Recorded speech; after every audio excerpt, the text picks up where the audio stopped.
በእርግማን እየተመታች ያለች ሀገር ነች።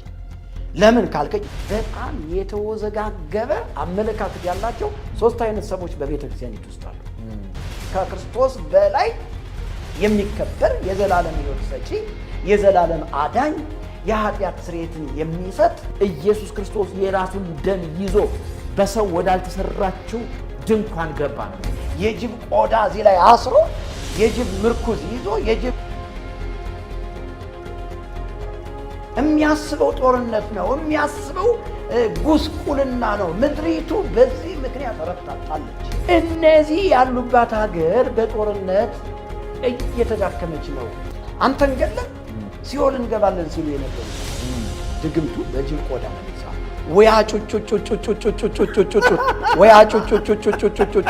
የማይተረጎሙ ልሳኖች በዚህ አይነት ድግምት እንደሚሰሩ ታውቃለህ። በቃ በጣም የሚያስፈራ ገዳም፣ የሚያስፈራ ጫካ ውስጥ በአሴማ ስም በምናምን ስም እያሉ አጋንንት እናወጣለን የሚሉ ልብሳቸውን ነበር ገልጠዋል። ኃጢአትንም የሚያስተሰርይ ሚካኤል ነው ይላል። ጋ ደግሞ ኃጢአታችሁን የሚያነጻ ማን? ተክለ ሃይማኖት። ተክለ ሃይማኖት ኃጢአትን ሊያነጻ አይችልም። ተክለ ሃይማኖት የክርስቶስ ደቀ መዝሙር ነው ለሚሉን ሰዎች መጽሐፍ ቅዱስን ሰበከ የሚል ገድሎ ላይ አላገኘንም። ለዚህ ነው ህዝባችንን እያታለሉበት ያለ። እስቲ ሰይጣን መነኮሰ መንግስተ ሰማያት ገባ። እግዚአብሔር የማያውቀው ያጋንንት ትምህርት።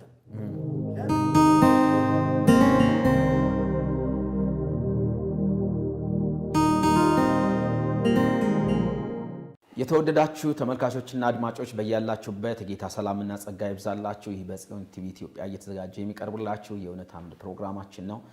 በዚህ ፕሮግራም እንግዲህ አንዳንድ ሀሳቦችን እያነሳን አንዳንድ ትምህርቶችን እያስተማርን እንገኛለን። የዚህ ዩቲዩብ ቻናል አዲስ ከሆናችሁ ሰብስክራይብ እያደረጋችሁ ላይክ እና ሼር እያደረጋችሁ መልእክታችን ለሌሎች ተደራሽ እንዲሆን እንድታደርጉልን በጌታ ፍቅር እንጠይቃለን። እንደገና ዛሬ ደግሞ በሌላ ቪዲዮ ከወንድሜ ከመርጌታ ምስጢሩ ጋር አብረናችሁ ቆይታ እናደርጋለን። አብራችሁን ቆዩ።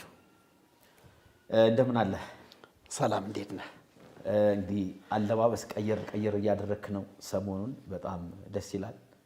እንደው ቀሚሱን ሳይሆን የራሱ ይከብደኛልና እንደዚህ የሚገርምህ እቺ አባቴ ይገዛልኝ ነች፣ ወዳታለሁና ድሮ ዲያቆን ሆኜ የገዛልኝ የባህል ልብስ ነች። እቺ ላይ ያደረኳት እና እንዲያው ዝብላ ትዝ ስትለኝ አሁን እኮ ሰዎች ሲያዩ እኮ በቃ አዲስ ልብስ የለበስን ነው የሚመስላቸው። ክብር ለእግዚአብሔር ይሁን እና ደስ ይላል። እንግዲህ የዛሬ ምናልባት 28 ዓመት አካባቢ ይሆናል ብዬ ነው የማስበው። ሰዎች ደግሞ እኔን ሲያዩ በጣም ጩጫ ነው የሚመስላቸው። እግዚአብሔር ይባረክ። አጭር ሰው አንቱ ሳይባል ያረጃል ይባላል። ኧረ እሱ ብቻ አይደለም። ጌታን ከተቀበልኩኝ ጊዜ ጀምሮ አንተም እንደምታውቀው ፊዚካሊ ማንነት ይሁሉ ተቀይሯል።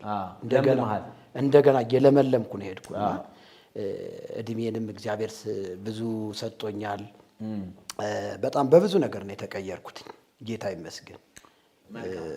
በቃ እና እወዳታለሁ። ለዛሬ ደስ ይላል። እንደው ቀሚሱን እንደውም እየተወከው እንደዚህ ዘነጥ ይላል። ባለፈውስ ነግሬህ አይደለ? እንግዲህ በጣም ብዙ ሰዎች ጥያቄ እያቀረቡ ስለሆነ እና እዛ ዝክረ ኒቅያው ላይ ሰብሰብ አድርጌ ወስደህ ታስረክባቸው ነው። አስረክባለሁ። መጽሐፍቶች በጣም ብዙ መጽሐፍቶች አሉ። መጽሐፍቶቻቸውንም እንግዲህ በጣም ብዙ አስተምሬበታለሁ። ብዙ መጽሐፍም ጽፌበታለሁ። ስለማያስፈልግ ትሰጣቸዋለህ። ሰብሰብ አድርጌ እኔ እንኳን ቢቃጠል የሚል ሐሳብ አለኝ። አንዳንድ ሰዎች እንዲያው እናስተምርበት ካሉ ወይ ለነሱ ሰጣቸዋለሁ። ያለዚያ ገዳይ የሆነን ነገር መልሶ መስጠት ተገቢ እንኳን አይሆንም። ዝክረ ኒቅያው ላይ እኔም እንደመታሰቢያ ሰብሰብ አድርጌ አንድ ቀን በጣም ዛሬ እንግዲህ አንድ መጽሐፍ ገድለ ተክለ ሃይማኖትን እያነበብኩ ነበርና እሱ ላይ አንዳንድ ሐሳቦችን ላነሳ ወደድኩ። ፈቃደኛ ሆንክ? ያው ተክልዬን ተወዳቸዋለህ። እኔም ተክልዬን ነው ይዤልህ የመጣው ዛሬ። አንተስ ረሳህ እንጂ እኮ ዳሎ ተክለ ሃይማኖት መጀመሪያ ጊዜ በዲቁና ያገለገልክበት ነው። እኔም መርጌታ ሆኜ የተቀጠርኩበት ነው። ተክለ ሃይማኖት እንግዲህ እስካሁንም ድረስ እየተከተለን ከሆነ እንግዲህ ተጋድሎ እያደረግን ነው ማለት ነው። ስለዚህ እስኪ እሱን ነገር እናንሳ ዛሬ። እንዱ ዝም ብዬ ገልበጥ እያልኩ ያነበብኩት ነበረ ገጽ 10 ላይ ያለውን አነበብኩኝና ቁጥር 17 ላይ በተክለ ሃይማኖት መታሰቢያ ቀን ዛሬ በዚች ቀን እንደ ትንሣኤ አድርጎ ዝክሩን የሚዘክር ሰው ሁሉ በምስጋና ጸሎት በማድረግ ጧፍ ዕጣን በመስጠት መስዋዕት በማቅረብ የታረዘ በማልበስ የተራበ በማብላት ይልና አባቴ ተክለ ሃይማኖት ይለው ይገባዋል። እሱ ምን አባትህ አለሁ ይለዋል እያለ ይናገራል። እና እኔ ማነሳው በእርግጥ እዚህ ላይ ብዙ የምናነሳቸው ነገሮች ይኖራሉ። በመታሰቢያው ቀን በተክለ ሃይማኖት መታሰቢያ ቀን ዝክሩን የሚያዘክር ሰው ሁሉ ይልና በምስጋና ይላል። እንግዲህ በምስጋና ሲል ያው ተክለ ሃይማኖትን በማመስገን ማለት ነው። ከዛ ጸሎት በማድረግ ይላል ወደ ተክለ ሃይማኖት ማለት ነው። ጸሎት ምስጋና ወደ ተክለ ሃይማኖት፣ ጸሎት ወደ ተክለ ሃይማኖት፣ ዕጣን በመስጠት ይላል ለተክለ ሃይማኖት፣ መስዋዕት በማቅረብ ይላል ለተክለ ሃይማኖት። እንግዲህ መስዋዕት ማቅረብ ምንድነው? መስዋዕት በብሉይ ኪዳን ይታወቃል። መስዋዕት ከበጎች፣ ከጊደሮች፣ ከዋኖስ፣ ከእርግብ የሚቀርብ ነው ማለት በሙሴ ሕግ። በአዲስ ኪዳን ግን ምን ተብሏል? ተሽሯል። ከእህል ቁርባንም የሚቀርብ ነው መስዋዕት። ምክንያቱም የምስጋና መስዋዕት ነው እንዳንል መጀመሪያ ምስጋና ብሏል። የምስጋና መስዋዕት እንዳይሩን ብዬ ነው። የምስጋና መስዋዕት ካሉ ምስጋና ብሏል። ከዛ ጸሎት፣ ከዛ ዕጣን፣ ከዛ መስዋዕት ወይ በግ ወይ ፍየል ወይ ደግሞ ጊደር ተወዷል እንጂ አሁን እና የተራበ በማልበስ ጥሩ ነው። የታረዘ በማልበስ ይልና እንደዚህ አይነቱን ሰው ግን በተክለ ሃይማኖት ስም ይላል። በተክለ ሃይማኖት ለተክለ ሃይማኖት አይደል? ያው እንደዛ ነው የሚለው። እዚህ ጋር እኮ እንደዛ ነው የሚለው። ገጽ 10 ላይ ነው ያለውና ከዛ እንደዚህ አይነቱን ሰው ይልና አባቴ ተክለ ሃይማኖት አለሁ ይለዋል። አለሁ ይለዋል። ምንም ይለዋል በምስጋና ወደፊት የሚቀርበውን ጸሎት የሚያደርገውን ለሱ ዕጣን የሚያጨሰውን ወይም ዕጣን የሚሰጠውን መስዋዕት የሚያቀርበውን የታረዘ የሚያበላውን የተራበ የሚያበላውን የታረዘ የሚያለብሰውን ይቅርታ እንደዚህ አይነቱን ሰው ይልና ቁጥር 27 ላይ እሱ ምን አባቴ አለሁ ይለዋል ካለ በኋላ ምእመናን በሚወርሷት በመንግስተ ሰማያት ከሱ ጋር ያኖረዋል። በጉቦ መንግስተ ሰማያት ይገባል እያለ ነው። ኧረ ጉዱ ብዙ ነው፣ ጉዱ ብዙ ነው። መንግስተ ሰማያት ከእርሱ ጋር ያኖረዋል ይልና ለሁላችን እሷን መንግስተ ሰማያት ያድለን። ምኞቱ ደግሞ ጥሩ ነው ለሁላችንም ያችንም። አሁን እንደዛ እያለ እንዳይኖር ሰው ምን ምስጋና ለተክለ ሃይማኖት፣ ጸሎት ወደ ተክለ ሃይማኖት አንተ ተክልዬ እባክህ እንዲል ማለት ነው። መስዋዕት፣ ዕጣን፣ የታረዘ ማልበስ በቃ ይሄ በመልካም ስራ ጽድቅ እንደሚገኝ በመልካም ስራ ደግሞ ለእግዚአብሔር ሳይሆን ለተክለ ሃይማኖት በመታሰቢያው ቀንና መንግስተ ሰማያት ያወርሰዋል ይላል። ግን ቁጥር 34 ላይ ትንሽ እንደው ለመግቢያ ያክል ትንሽ ላንብብልህና ትቀጥላለህ አንተ እና ከዛ በኋላ ወደ ታች ደግሞ ዝቅ ይልና ቁጥር 34 በልቦናው ንቆ አቃሎ ስጋዊ ስራ የሚሰራ ሰው ቢኖር ማለት ይሄኛውን አቃሎ ማለት ነው። አሁን ከላይ የዘረዘርናቸውን አቃሎ ንቆ ይልና ስጋዊ ስራ የሚሰራ ሰው ቢኖር ግን አክብሮ ደስ ብሎ ተዝካሩን በሚያዘክርበት በዚያች ቀን አባቴ ተክለ ሃይማኖት ሊለው አይገባውም አለ። እሺ እሱ ምን አባት አለው አይለውም፣ አይሰማውም አለሁ አይለውም፣ አይሰማውም። እንዲያውም እንዲላ አላውቅህም ይለዋል፣ ቃሌን አልጠበክም ይላል፣ ዝክሬን አልዘከርክም። አባቴ የሚለው ግን ዝክሩን የሚዘክር አለሁ የሚለው ተክልዬ አለሁልህ የሚለው ዝክሩን ምን የሚል የሚዘክር ቃሉን ምን የሚል የሚጠብቅ ስሙን ምን የሚል የሚጠራ ከእሱ ጋር የዘላለም ሕይወት ያገኛል። ዝክሩን ያልዘከረ ቃሉን ያልጠበቀ ከርስቱ ከመንግስተ ሰማያት የተለየ ይሆናል እያለ የሞቱ ሰዎችን ነፍስ ሁሉ ክርስቲያን የሚባሉ ጻድቅም ኃጥእም ቢሆን የሞቱትም ከክቡር ከአባታችን ደግሞ በጣም ያስፈራራቸዋል። ዘብ ጠባቂ ነው። አዎ አባታችን ተክለ ሃይማኖት ጋር ሳይደርስ ወደ መንግስተ ሰማያት አይገባም። በር ላይ ነው። አዎ በር ላይ በር ጠባቂ ስለሆነ እንግዲህ ዘበኛ የመንግስት ሰማያት ዘበኛ ጥበቃ ሚኒስትር ነው ዘበኛ እና ቁጥር 51 ላይ ይህች ነፍስ ፈጥና ሂዳ ከአባቷ ከተክለ ሃይማኖት አጠገብ ትቀመጣለች እያለ ይቀጥላል። እንግዲህ አሁን እንደው ይሄ ነገር እንዴት ነው የሚታየው ነው የኔ ጥያቄ። እስኪ ቀጥል እስኪ ያው እንደው ምንድነው የማላውቀው ቢሆን ይሰቀጥጠኝ ነበር። ሰቅጥጦኝ ወጥቶልኛል። እንደ ኩፍኝ ግን የሚሰሙት አሁን ስታነበው በተለይ አማኞች በቃ ይታመማሉ። ውይ እያሉ አረ እንዲያው ምህረት አድርግ ይሉ ይሆናል እያዩ ማለት ነው። እና እኔ ያው ተክለ ሃይማኖት ቤተ እምነትም አገልጋይ ስለነበርኩ ቤተክርስቲያን አይደለሁማ እዛ አገልጋይም ስለነበርኩኝ ሁሌ የምደግመው የግል ጸሎቴ ነው ማለት ትችላለህ። እና የተክለ ሃይማኖትን አሁን የምታነበውን በአጠቃላይ አውቀዋለሁ፣ ዚቁንም አውቀዋለሁ፣ መልኩንም አውቀዋለሁ። ብቻ በተክለ ሃይማኖት ስም የተጻፉ መጽሐፍቶች በአጠቃላይ በደንብ አውቃቸዋለሁ። እና እንዲያው የተክለ ሃይማኖትን ገድሉን ከማየታችን በፊት ከስሙ ብንነሳ ከተወለደበት ዕለት ጀምሮ ያለውን ነገር ብናይ በጣም መልካም ነው ብዬ አስባለሁ፣ ለአድማጮቻችን ስለሚጠቅማቸው። እና ተክለ ሃይማኖት ማለት ወደ ትርጓሜ ሲመጣ የሃይማኖት ተክል ማለት ነው። እና በአንድምታ ደግሞ ሲተረጉሙት ተክለ አብ፣ ተክለ ወልድ፣ ተክለ መንፈስ ቅዱስ። ተመልከት፣ የአብ ተክል፣ የወልድ ተክል፣ የመንፈስ ቅዱስ ተክል። እኔ እንዲያው ይሄ ተቀይሮ እንዲያው የሰይጣን ተክል ለምን አይባልም ነው የምለው። እውነቴን ነው። እውነት ይቅርታ ይደረግልኝና እኔ የነቀፍኩት ነው የምናገረው።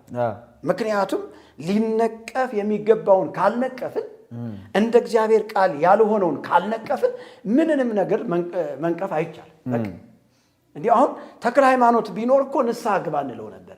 እውነት እንደዚህ አይነት ነገር እንዲደረግለት አስቦ ይሄንን ነገር እንዲጽፉለት አስቦ አጽፎት ከሆነ እኔ እንዲያው አሁን ተክለ ሃይማኖት የሚባል ሰው ራሱ እንዲያው አለ ይላሉ በታሪክ ብዙ ሰዎች። በቤተክርስቲያን ታሪክ ባይታወቅም እንደ ኢትዮጵያ ቤተክርስቲያን እንዲያው እንዳሁኗ ቤተክርስቲያን ተክለ ሃይማኖት የሚባል ሰው አለ።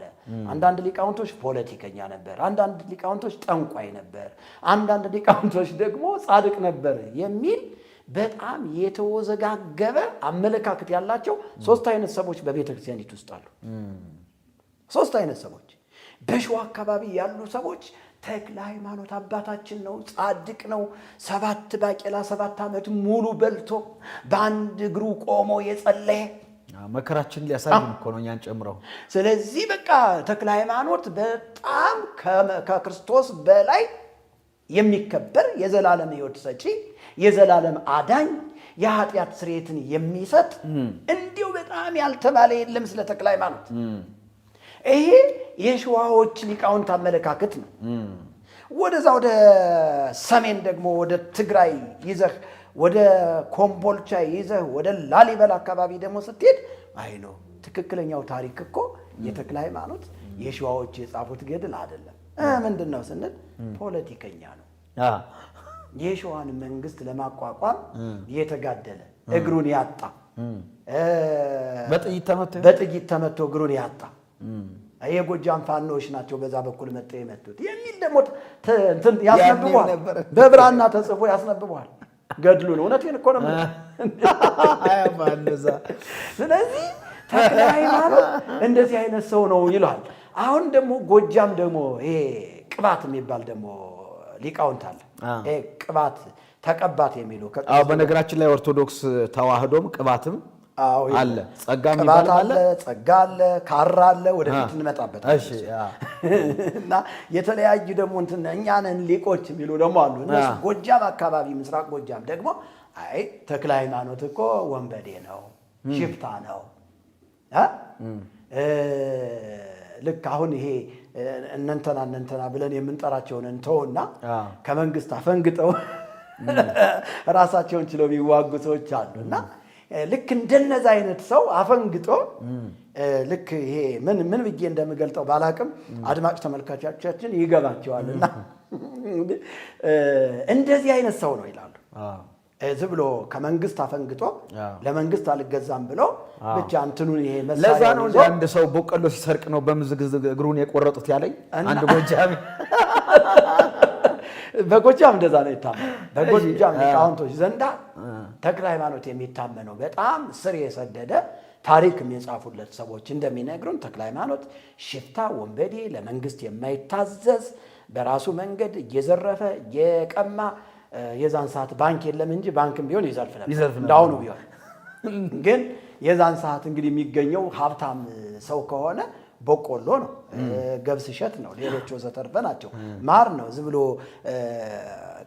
ብሎ ጓሮ ለጓሮ እየሄደ ቀፎ የሚሰርቅ ሰፈር ለሰፈር እየሄደ ደፈቃ የሚባል አለ በሀገራችን። ያንን ስለዚህ እንዲህ አይነት ሰው ነው ይሏል። እንግዲህ ሁሉንም ጠቅለል አድርገን የተክለ ሃይማኖትን ገድል ስንታቸው ወይም ዚቁን የዜማውን መጽሐፍ አምልኮ የሚፈጸምበትን መጽሐፍ ቅዱሳዊ የሆነ የስተት ትምህርት ስንታቸው እግዚአብሔር የማያውቀው ያጋንንት ትምህርት ነው። ለምን ካልከኝ በተክለ ሃይማኖት ዝክር ወይም ደግሞ በተክለ ሃይማኖት ስም የተለያዩ ስጦታዎችን የሰጠ ነው የሚለው ዕጣን፣ ዘይት ደግሞ ይሄ ምንድነው የሚባለው? ይሄ እጧፍ፣ ዝክር የተለያዩ ነገሮችን የሰጠ ከዛሳ የዘላለም ሕይወት አለው ነው የሚለው። እንግዲህ የዘላለም ሕይወት አለው ሲል የዘላለም ሕይወት ደግሞ በክርስቶስ ኢየሱስ ነው ይላል መጽሐፍ ቅዱስ። መጽሐፍ ቅዱስ የማያውቀው ራሱን በመለኮት ስፍራ ተክቶ ራሱን መለኮት ነኝ ብሎ ለሕዝቡ የተናገረ ነው ይሄ ገድል ማለት ነው። ምክንያቱም ራሱ መለኮት ነው እያለ ነው። ራሱ አዳኝ ነው።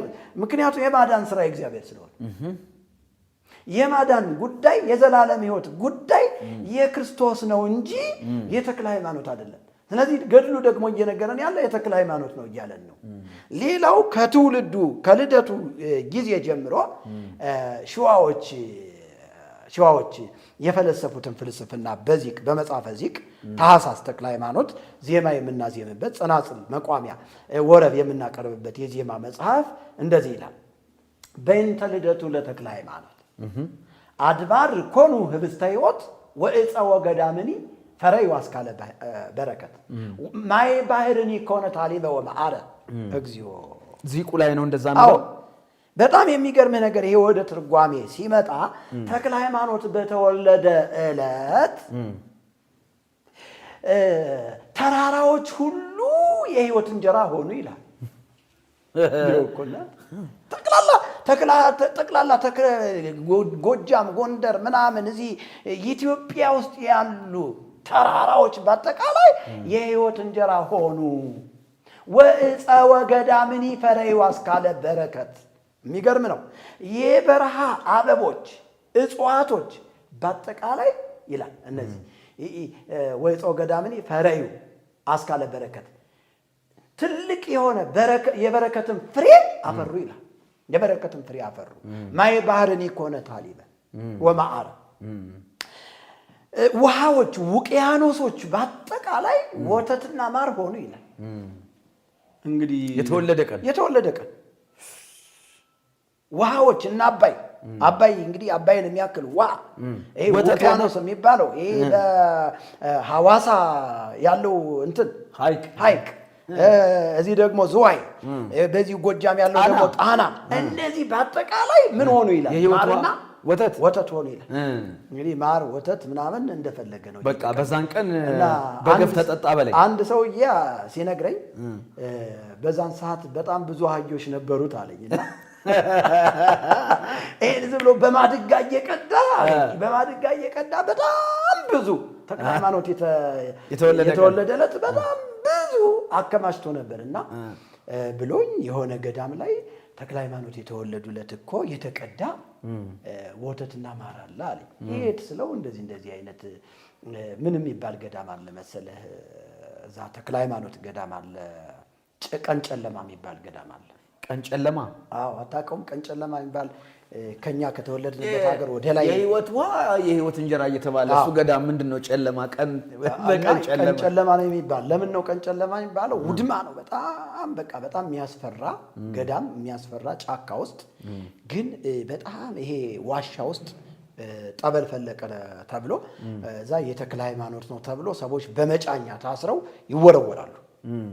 ይወረወራሉ እና በሽታ ያለባቸው ከበሽታቸው ይፈወሳሉ፣ ድሃ የሆኑ ባለጸጋ ይሆናሉ ወዘተርፈ የሚባል ትርክት አለ እና ያ ተክለ ሃይማኖት የተወለደ ዕለት እዛ የተቀመጠው አሁን ማርማር የሚል እንዲሁም ደግሞ ወተት የሚል ውሃ አለ ብለው የሚያታለሉበት ቦታ ነው እዛ ሀገራችን ላይ ማለት ነው። እና እንግዲህ እንዲህ አይነት ትርክት በዚህ መጽሐፈ ዚቁ ላይ ገብተው ማንም ሰው ማየት ይችላል።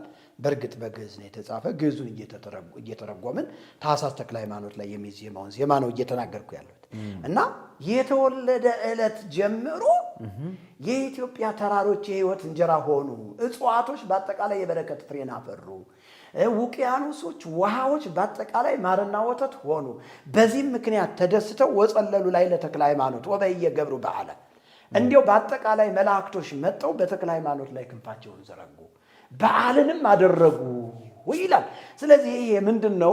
ይሄንን የዚቁን መጽሐፍ ወደ ተክለ ሃይማኖት ገድል ስትወስደው ሰዎች በዚህ አምነው በዓል እንዲያደርጉ፣ ዝክር እንዲዘክሩ፣ የተለያዩ ስጦታዎችን እንዲሰጡ የተፈለሰፈ ፍልስፍና ሲሆን ግን በዚህም ሰዎች ደስ ተሰኝተው እንዲያደርጉት የዘላለም ሕይወት ያገኛሉ ብሎ ይጻፋል። አዎ እንግዲህ ኢየሱስ ክርስቶስ ምን አለ? እኔ የሕይወት እንጀራ ነኝ አለ። እኔ የሕይወት ውሃ ነኝ አለ። እና የሚጠጣ በነፃ ይጠጣ። በቃ ሕይወት ዘያምን በወልድ ቦ ሕይወት ዘላለም፣ በወልድ ያመነ የዘላለም ሕይወት አለው ነው የሚለው እንጂ የተክለ ሃይማኖትን ዝክር የዘከረ በዓሉን ያከበረ ዕጣን የሰጠ ምናምን የሰጠ ምናምን ጥንቆላ አካሄድ ይህን የሕይወትን እንጀራና የሕይወትን ውሃ ከክርስቶስ ቀምቶ ከተክለ ሃይማኖት ጋር ለማገናኘት የተደረገ ጉዳይ ነው። አሁን እዚሁም ገጽ 12 ላይ ቁጥር 81 ምን ይላል መሰለ? ኃጢአታችሁን የሚያነጻ ይላል። ትክክል። እስኪ ከላይ ጀምረህ እንዲያውም ይኸው እንጂ። አይ ቁጥር 80 እንደው ጊዜ ለማሳጠር ብዬ ነው። ለስጋችሁ መጠበቂያ አየው፣ ለነፍሳችሁ በነገራችን ላይ እዚህ ላይ ሊያዝህና ስለማቀው ነውና እዚህ ላይ ሊያዝህና የኛ የሀገራችንን ገበሬ ሁሉን ነገር ማድረግ የሚችለው ከስጋው ጋራ የተገናኘ ነገር ሲሰማ ነው።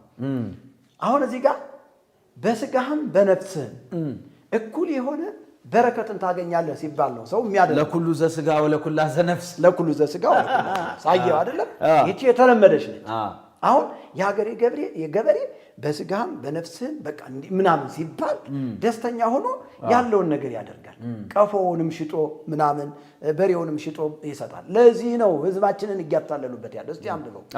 ለስጋችሁ መጠበቂያ ለነፍሳችሁ መዳኛ ነውና ይልና ኃጢአታችሁን የሚያነጻ ለወጣትነታችሁ ከፍጹምነት መድረሻ ነውና። ለወጣኒነታችሁ ምን ማለት ነው? ወጣኒ ጀምራችሁ ለመጨረስ። ወጣኒ ማለት ጀማሪ ማለት ነው። ወጠነ ጀመረ። አሁን እዚህ ጋር ቀላቅለውት ነው የግዕዙን ወደ በደንብ አልተረጎሙትም። ለዛ አንዳንድ ትርጉሞች በጣም አዲስ ናቸው። ለጅማሪያችሁ ማለት ነው። በጣም ይከብዱ ለጅማሪያችሁ ማለት ነው። ኃጢአታችሁን የሚያነጻ መጽሐፍ ቅዱስ የእግዚአብሔር ቃል አንደኛ ዮሐንስ መጽሐፍ ምዕራፍ 1 ቁጥር 7 ላይ ወደሙ ለኢየሱስ ክርስቶስ ያነጻን እምኩሉ ኃጣውኢነ፣ የልጁም የኢየሱስ ክርስቶስ ደም ከኃጢአት ሁሉ ያነጻል እያለ እዚህ ጋር ደግሞ ኃጢአታችሁን የሚያነጻ ማን? ተክለ ሃይማኖት። ተመልከት፣ አደገኛ ትምህርት። አዎ እኔ ግን አሁን ዚቁ ይሄን ዚቅ እያየሁት ነበረ። ግዕዝ ነው። ግዕዙም በጣም ከባድ ነው፣ አይነበብም። ትንኝ የምትመስል ነገር ነው። ምልክቷ ነች የዜማዋ ልክ። ከባድ ነው። ይሄ ግን እንደኔ አይነት ሰው ግዕዝ የማያውቅ ሰው ይሄው ከግዕዝ ወደ አማርኛ ተተርጉሞ በደንብ በግልጽ ተነግሯልና ትውልዱ ይሄን እያነበበ ለምን ጥያቄ አይጠይቅም የሚል ጥያቄ አለኝ። እኛም እኮ ሐሳባችን ትውልዱ ጥያቄ እንዲጠይቅ ነው። ይሄን ምን ነው አሁን ይሄን ገድለ ተክለ ሃይማኖትን ማንም ሰው ጊዮርጊስ ፒያሳ አካባቢ ሄዶ ገዝቶ ማንበብ ይችላል። ምን ይላል? ኃጢአታችሁን የሚያነጻ ለኃጢአት ስርየት ቅድም የተናገርከው ኢየሱስ ክርስቶስ ፍጹም የሆነውን እንከን የሌለበትን ነውር የሌለበትን ደሙን አፈሰሰልን። መዳን የምንችለው በክርስቶስ ኢየሱስ ደም። የኢየሱስ ክርስቶስ ደም ከኃጢአት ሁሉ ነው የሚለው ያነጻል ነው። ስለዚህ እዚህ ጋር ኢየሱስ ክርስቶስ ያላነጻው ደም ደግሞ ተክለ ሃይማኖት ታሪክ ከኢየሱስ ክርስቶስ ዘመን አይደለም፣ በዚህ በመካከለኛው ዘመን ጊዜ የተነሳ ታሪክ ነው። እንዲያው ኢየሱስ ክርስቶስ ያላነጻው ኃጢአት ስለነበረ ነው እንዴ ደግሞ የተክልዬ ምናምን ብለው የሚመጡት? በነገራችን ላይ ይሄ ገድል እኮ ጉደኛ ነው። ሌላም ነገር ያነሳል። በጣም ጸያፍ ነገር እኮ ተቅማጡንም ከክርስቶስ ጋር አነጻጽሮ ያቀረበ ነው። ይሄ ጸያፍ ነው። ትውልድ መጠየቅ አለበት። ይሄ ተቅማጣም የሆነ መጽሐፍ ነው በእውነቱ። ትምህርቱ ትምህርቱ ራሱ እውነቴን እኮ ነው የምነግርህ። ኧረ ተው ተው ጌታ ምስክሬ እና ለምን መሰለህ አሁን ይሄ እንዲያውም በደንብ ታየዋለህ ወደፊት ካየው ማለት ተቅማጡ ከክርስቶስ ደም ጋር ተነጻጽሮ ቀርቦ እንደገና ምዛ ገዳም ሄደው በተቅማጥ በሽታ የሞቱ ሁሉ የዘላለም ሕይወት ያገኛሉ ነው የሚለው እኮ። እንደዛ እኔ ትውልድ መንቀ ህዝቡን ተቅማጣ ትውልድ ወይ ተነስ መጮህ ነው አሁን ያለብን ይመስለኛል። ያው ብለን አረሁ ብለን መጮህ ያለብን እንዴ በጣም እንዴው ሰልፍ ቢያስፈልግ እኔ አሁን እንዴው እኛም አንድ አልሆን እንዴው እግዚአብሔር እንዴው ቢረዳንና አንድ ብንሆን በተለይ ከቤተ ክርስቲያኗ የወጣን ልጆች ለምን ሰልፍ አንወጣ? እውነት እኮ ነው ነገር ይሄን ሰልፍ እንዴው ለህግ እንዴው በህግ ይታይልን እንዴው ህግ ይይልን ይሄን መጽሐፍ በእውነት የኢትዮጵያ ህግ ራሱ እንዴው ቢዳኘን በዚህ መጽሐፍ ሰልፍ ብንወጣ ህግ ስላልወጣለት ነው ስለ ስህተት ትምህርት። ይሄ በእውነት በእግዚአብሔር ቃል ህግ ነው የሚዋረደው። በእርግጥ እኛ እውነቱን እየተናገርን እያፍረጠረጥን ስደት እያለ መጠላት መገፋት መገደልም እያለ ቀኑን ሙሉ ስላንተ እንገደላለን አይደል የሚለው መጽሐፍ። እሱም እያለ ደፍረን እናገራለን። ምንም የሚያቆመው ህግ ስለሌለ እንደዚህ አይነቱ ትምህርት በትምህርት ነው መፍረስ ያለበት። እውነት ነው። ስለዚህ ትምህርቱ ምንድነው? ኃጢአታችሁን የሚያነጻ የሚለው ተክለ ሃይማኖት ኃጢአትን ሊያነጻ አይችልም የሚል ትምህርት እያስተማርን ማፍረስ አለበት። መንጻት የምንችለው ንጹህ የሆነ ደም ፈሶልናል። እንከን የሌለበት ደም ፈሶልናል። እንዲያውም የገንዛ ደሙን ይዞ አይደለም የሚለው በገንዛ ደሙ ወደ ቅድስት ገባ ነው አይደል? በቃ ለአንዴና ለመጨረሻ የሚለው የጊደሮችን አይደለም የዋነሶችን አይደለም የበጎችን አይደለም የፍየሎችን አይደለም ኢየሱስ ክርስቶስ የራሱን ደም ይዞ በሰው ወዳልተሰራችው ድንኳን ገባ ነው የሚለው ኢየሱስ በትክክል ለአንዴና ለመጨረሻ። ስለዚህ ኢየሱስ ክርስቶስ ያፈሰሰውን ደም የሚያረክስ የሚያንቋሽሽ ትምህርት ነው። ቀጥሎ ምን ይላል መሰለ? እሺ ታላቅ መጽሐፍ በገበያ ላይ ዋለ፣ በማር የተለወሰ መርዝ።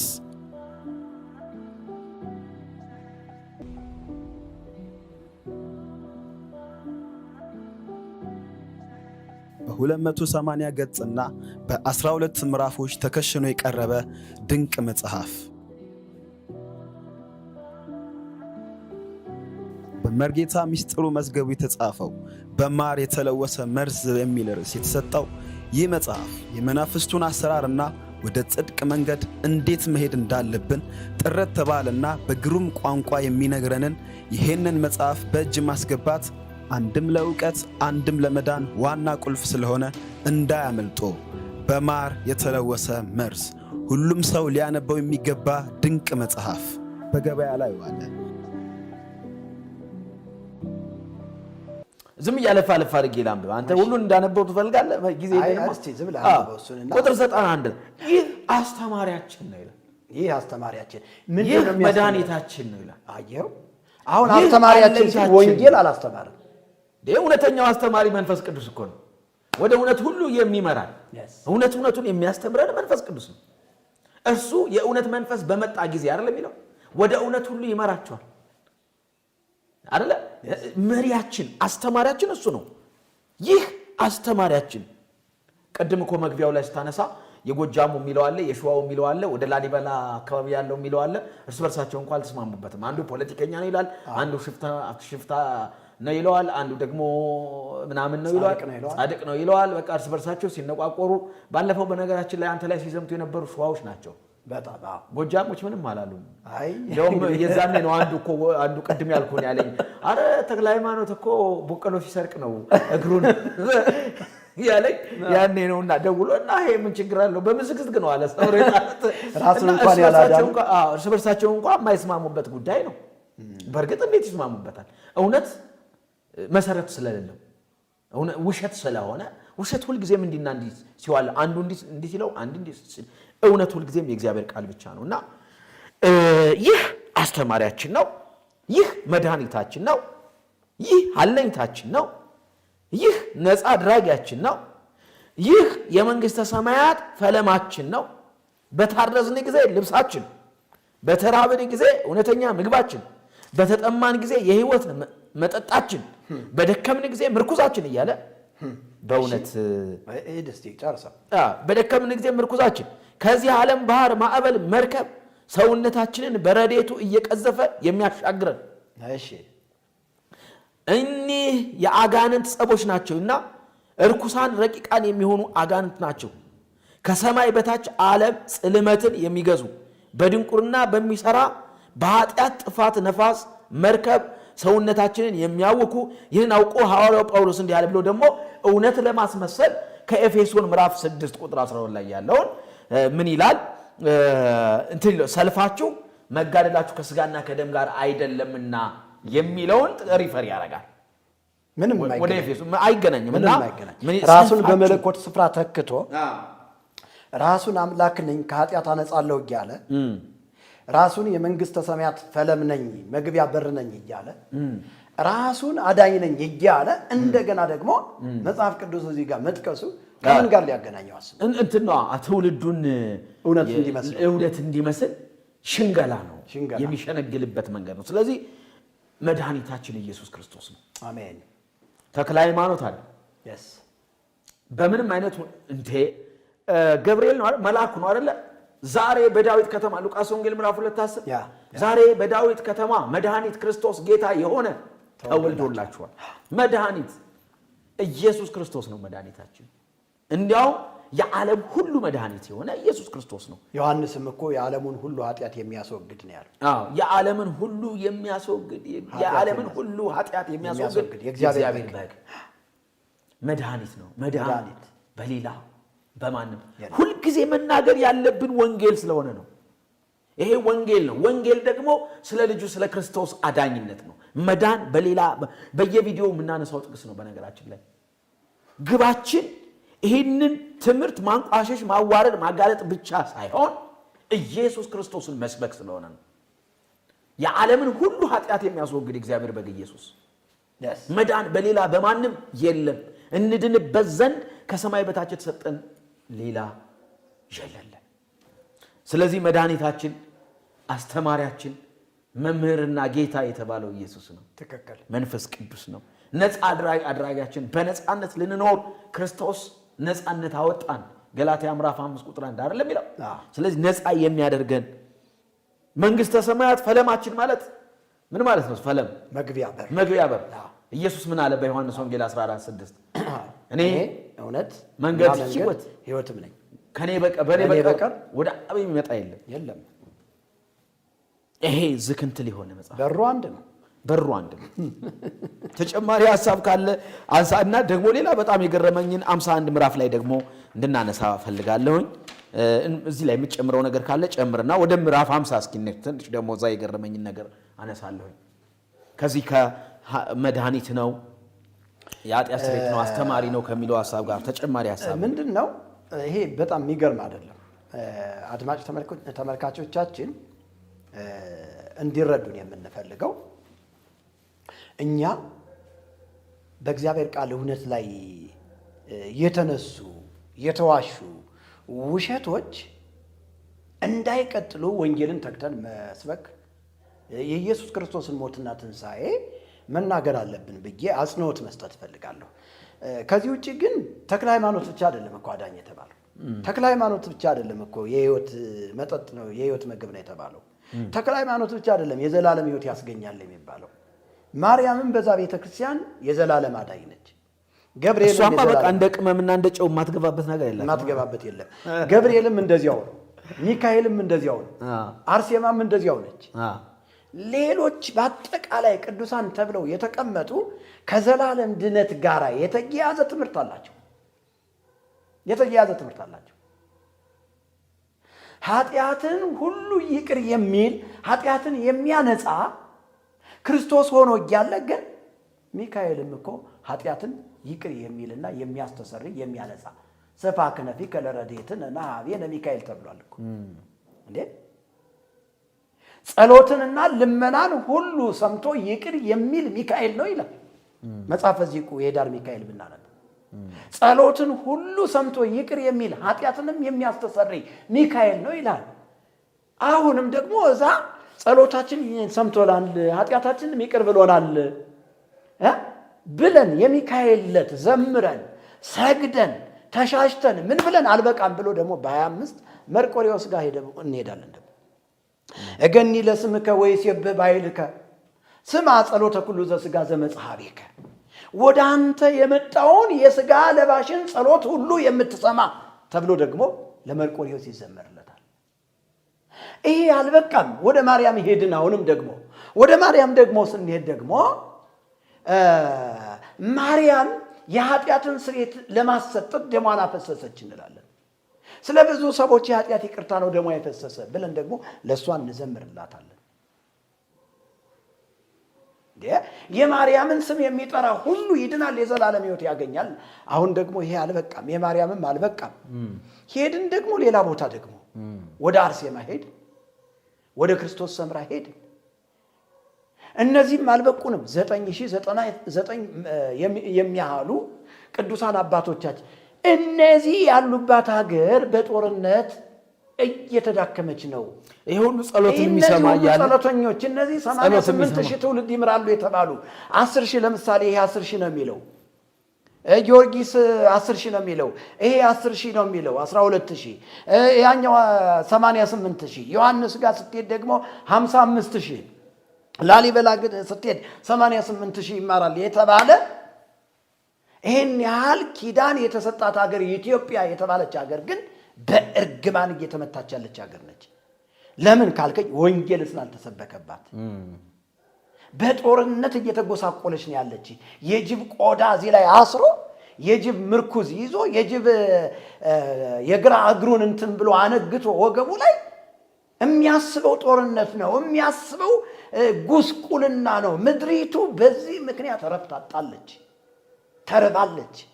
ስለዚህ እንዲህ አይነት ግሳንግስ የሆኑ ኧረ እንዲያው ዝክረ ኒቅያ ኧረ ዝክረ ኒቅያ የኒቅያ መታሰቢያ ነው ብላችሁ የምታስቡና የምታምኑ ከሆነ እውነት እነዚህን ግሳንግስ የጥንቆላ መጽሐፍቶች፣ ገድላቶችና ድርሳናቶች አንድ ላይ ሰብሰብ አድርጋችሁ በባለፈው መስቀል አደባባይ ላይ ነው ይቃጠል ብዬ ነበረ። መስቀል አደባባይን እኮ እግዚአብሔር ይስጣቸው ጥሩ ጥሩ መሪዎችን እግዚአብሔር ሰጥቶን አጽድተውታል። እዛ የጸዳ ቦታ ላይ እንዴት ይቃጠላል? የደመራ ቦታ ስለሆነ ቆሬ ሰፈር ነው፣ እዚህ ቆሸ ሰፈር ነው ሄዶ እውነት እንዲያው እግዚአብሔር ምስክሬ ነው፣ እግዚአብሔር ምስክሬ ቆሸ ሰፈር ሰብሰብ አድርጎ ቤንዚን አርከፍክፎ ማቃጠል ነው አሁን የሚያስፈልገው።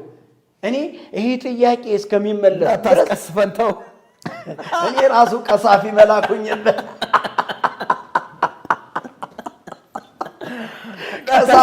ቀሳፊ መላኩኝበት ድሮ ይቀስፋል፣ ይቆርጣል፣ የመብረቅ ይመታል ሲባል አንደኛ እኔ መብረቅ ሆንኩበት፣ ሁለተኛ እኔ ቀሳፊ መላክ ሆኜ ተገለጥኩበት። ስለዚህ እንዲህ አይነት ድሪቶ የሆኑ ቡትቶ የሆኑ ትውልዱን ወደ ሞት ወደ ኩነኔ እንዲሁም በስጋ ማጎሳቆሉት። ተክለ ሃይማኖት በመጣ ቁጥር ጠላውን ተሸክመው እየሄዱ በግ ያላቸው በጋቸውን እየሰጡ ፍሬ ግብር እየተባሉ ስንት ነገር አለ መሰለህ ወንድሜ። ህዝባችንን ያጎሳቆለ ትምህርት ነው። በስጋም እንኳን ይብን ህዝባችንን ያጎሳቆለ ትምህርት ነው። የአቡነ ተክለ ሃይማኖትን ጓደኛ አምጣልኛ ነብር የሚያጅበው ገብረ መንፈስ ቅዱስ የተወለደ ዕለት ጀምሮ በምታት ገብረ መንፈስ ቅዱስ ማለት አቦ ነው። አቦ የመንፈስ ቅዱስ ባሪያ የተባለው የመንፈስ ቅዱስ ባሪያ የተባለው የመንፈስ ቅዱስ ባሪያ ተብሎ ግን የአጋንንት ባሪያ ይመስል ከግብፅ መጣ የሚለው በነጎድጓድ በደመና ተጭኖ መጣ ይላል። ጥንቆላ አንድ ጠንቋይ ነበረ በደመና እየተጫነ መሄድኛ ጋር ያኛው የሞተው ሞተ ደስ ሰው በደመና እየተጫነ ሰይጣን ገደለው እኮ አይደል? አዎ በደመና እየተጫነ ከጎጃም አዲስ አበባ ይመጣ ነበር እንደነበር ሰምቻለሁ። እሱ ሞቷል፣ አጋንንት ተበቅሎታል። እና ልክ እኛም ሞክረናል። አቦም ከግብፅ በደመና ነው የመጣው ያለ ነው። አቦም በመንኮራኩር በደመና ተጭኖ እዚህ ማን ነው ወደ ደብረ ዘይት አምጣልኝ፣ ይሄ አምጣልኝ እንጂ ገዳመ ማን ነው የሚባለው? ኧረ እኔ ገዳም አላውቅም እንኳን ረሳሁት። ለምተው ባክ እኔ ይልቁንስ ቅድም ጅብ ስትል ምን የጅብ ቆዳ ምናምን ስትል ምን ትዝ እንዳለ ታውቃለህ?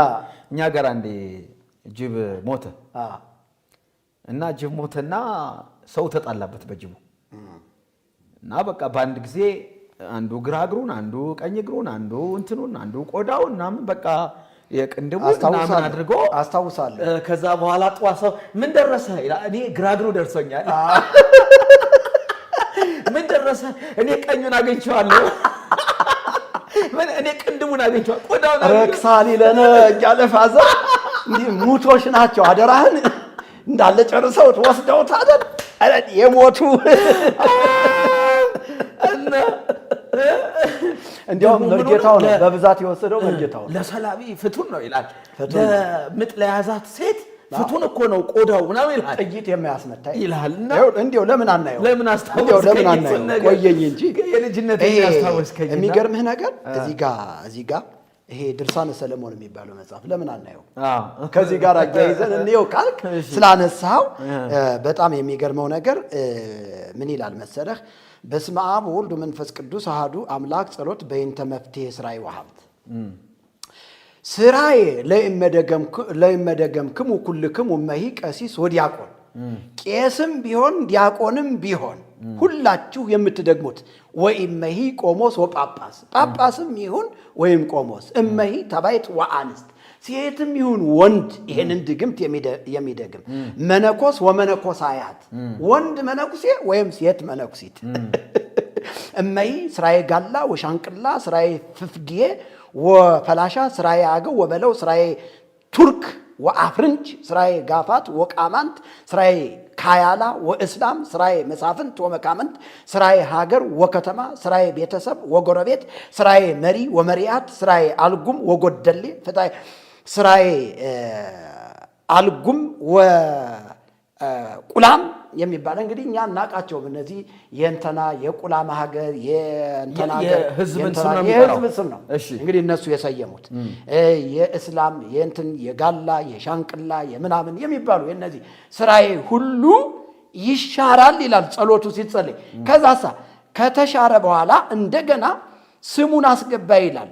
ወፍታህ ወፍታህ ወፍታህ ወፍታህ ይልና ይሄንን 7 ጊዜ ደግሞ ይትፈታህ ወይ ይትፈታህ ይልና እምላይ ለእገሌ በእንተና ላይ የተደረገው በዚህ ጸሎት ይፈታ አይልና ገቢሩ ምን ቢሆን ጥሩ ነው? እሺ የጅብ እግር ይላል።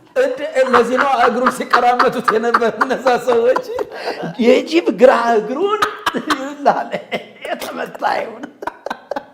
ከዛ በጣም የሚገርመው ነገር አሁንም ድግምቱን ይደግማል። በስመ አብ ወወልድ ወመንፈስ ቅዱስ አሐዱ አምላክ ጸሎት በእንተ ባሪያ ወለጊዮን ወስራዬ ሰብ ተመልከት። ከዛሳ ወስራዬ ሰብ ይልና ወያጩጩጩጩጩጩጩጩጩጩ ወያጩጩጩጩጩጩጩጩ ይኸውልህ እንግዲህ ወደ ካሜራ አዙርልኝ ቃየው እንግዲህ ይኸው ሹሩሩሩሩ ይሄን እንግዲህ 7 ጊዜ ከዛሳ ጀጀጀጀጀጀጀጀጀ 7 ጊዜ ጢጢጢጢጢጢጢጢጢ 7 ጊዜ ከዛ በእሉ አስማት አድህኖ ለገብርከ ተመልከት እገሌ ይልና ግድድድድድድድድድድድ 7 ጊዜ አየው። ይሄ የተመታ ያጋንን በጌታ በኢየሱስ ይሄ ድርሳነ ሰለሞን ነው እንግዲህ ከዛሳ ይህንን መፍትሔ ሀብት ተጠቀምበት ለስራይም ተጠቀምበት ይልና ተመልከት። ኤርምያስ ይህንን ጸሎት ጸልዮ ከሰዎች ተንኮል ድኗልና እናንተም ይላል ኤርምያስ ነብዩ ኤርምያስ እንደዚህ አይነት ጸሎት ጸልዮ እንደው ይፈር ያረጋል። ይህንን ጸሎት እምኀበ እግዚአብሔር በስመ ናዝር ወናዝር ዋናዛዝር ይህንን ጸሎት ከእግዚአብሔር ተቀብሎ ይህን ጸሎት በጸለየ ጊዜ ከክፉ ሰዎች አምልጦበታል። ከዛሳ እናንተም ከጥይት ከዱላ ከጥፊ ኤርምያስን በጥፊ ጳስኮር የሚባል ካህን መጥቶት የዳነበት ድግምት ነውና እናንተም ይላል ከጥፊ ከዱላ ከቆንጨራ ከሰይፍ ከጥይት የምትድኑበት ነው ይልና ይሄንን አሁንም እንትኑ ድግምቱ በጣም ያናድዳል። ከዛሳ አህያ ሸራህያ አያ አሽፋሃያ ይለዋል። ምን እንደሆነ አናውቅም። አህያ ሸራህያ የሚለውን እንትሆና አህያ ሸራህያ አሻፋያ ሻፋያ ሻፋያ አሻፋያ ሻፋያ ሻፋራ ፌሬሬሬሬሬሬሬሬ ኪጃ ኪጃ ኪጃ ኪጃ ኪጃ በርጃጋጋጋያ አርጋጋጋጋጋያ ምናምን ያንጋጋ ሰምተህ ከሆነ የእግዚአብሔር ሰው ፓስተር እኔ አንዳንድ ቸርች ላይ ስገባ በጣም ብዙ ልሳኖችን እንትን ላለሁ እውነቴን ነው የምነግርህ በደንብ አድርጌ ለጃለሁ ልሳን ጋጋጋጋጋ የሚል ነገር ከሰማ 99 የእግዚአብሔር ሰው ተርጉምልኝ ማለት ነው የማይተረጎሙ ልሳኖች በዚህ አይነት ድግምት እንደሚሰሩ ታውቃለህ የዘመናችን ጠንቋይ አገልጋዮች በዚህ ድግምት ነው ጋጋጋጋጋጋጋ ሚሉት አለ እዚህ ላይ አሁን አየው ይሄንን ካረገ በኋላ ይላል ተመልከት እንግዲህ የጅብ ቅንድብ ደገመው አዎ የቅድሙ ከዛ ጥርሱን የፊት ለፊት ጥርሱን አለ አንድ ነው የተቀራመቱት ጸጉር አላስቀሩም ነው ምልኩ የጅቡን ከዛሳ ኩሱን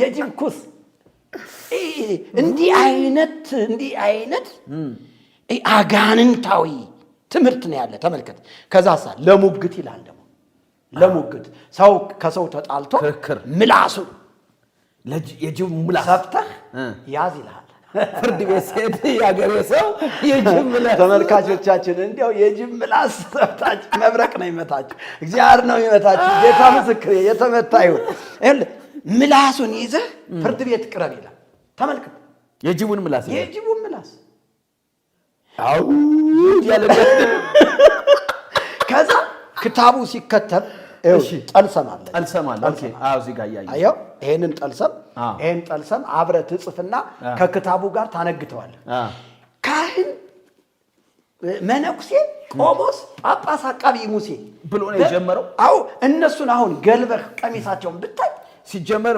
የጀመረው እንደዛ አይደለም በካህናቱ በጳጳሳቱ በመናምን ብሎ ነው የጀመረው ደግሞ የኛ መጽሐፍ አይደለም ይሉናል ድርሳነ ሰለሞን እንዳለ የመልካ ጊዮርጊስ ያለው ጠቅላላ ይሄ መልካ ሞርሞሪዮን በአጠቃላይ ይሄ አቃቤ ርዕስ ድርሳነ ኡራኤል ድርሳነ ራሙኤል ድርሳነ ራጉኤል ድርሳነ አፍኒን ቱላዳን የሚባሉ መጽሐፍቶች በአጠቃላይ አርጋኖን የሚባሉ መጽሐፍቶች በአጠቃላይ ሰኔ ጎልጎታ መርበብተ ሰለሞን አቁያጻት ህልመ ዮሴፍ በአጠቃላይ እዚህ ውስጥ ተካተው የተጻፉ የኢትዮጵያ ኦርቶዶክስ ተዋህዶ ቤተክርስቲያን ጅላጅሎች የጻፉት መጽሐፍ ጌታዬ ምስክሬ ይሄንን ያዘ ነው ዛሬ ጥቂት አይመታም ሂድ ጦርነት ግባ እያለ ያገሬ ደም ከህፃን እስከ ትልቅ ህዝቡን በጦርነት እየማገደው ያለ የጅብ እንትን እየያዘ ሄደ አዎ ስለዚህ እንዲህ አይነት መጽሐፍትን ድርሳነ ሰለሞን ብላ